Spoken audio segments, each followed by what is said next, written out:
हाय मंडळी, आज आपण बनवत आहोत शेवग्याच्या शेंगाची आमटी। त्यासाठी पहिल्यांदा शेंगा कट करून घेऊन त्याची अशी साल काढायची आहे। तर आता आपण ह्या चिरलेल्या शेंगा स्वच्छ धुवून घेऊयात। तर आधी आपण पहिल्यांदा यात तेल घालून घेऊया।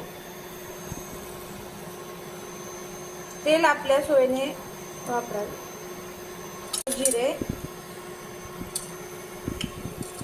जिरे तडतडल्यानंतर थोडीशी हळद,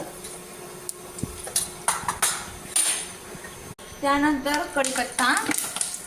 तर इथे आम्ही वाटण करून घेतलं आहे। हे वाटण लसूण, खोबरं आणि कोथिंबीरचं आहे। हे टाकायचं।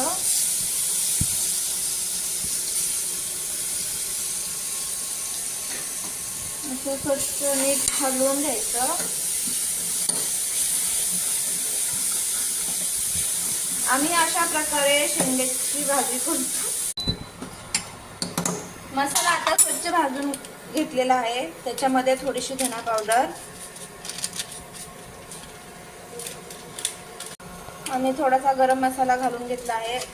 यानंतर आपले रेग्युलर घरातील तिखट आम्ही टाकत आहोत। बाकी तुम्हाला मसाले ऍड करायचे असेल तर तुम्ही करू शकता। आणि स्वच्छ मसाले नीट परतून घेतले आहेत। त्याच्यामध्ये शेंगा घालूया।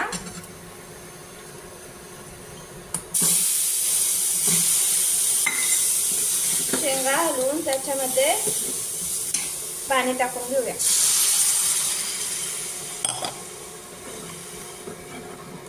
आता ह्या शेंगा टाकलेल्या आहेत। पाणी आपल्या सोयीने टाका।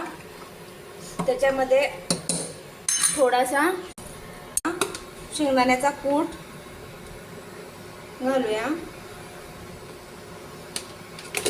मीठ आपल्या सोयीने घालूया। आता हे छान उकळी येऊन शेंगा शिजून घ्यायची। ही पहा तयार झालेली आमटी आणि त्याच्यावरती अशी थोडीशी बारीक चिरून कोथिंबीर घालूया। झालं? ही रेसिपी आवडल्यास नक्की ट्राय करून बघा आणि नक्की लाईक करा।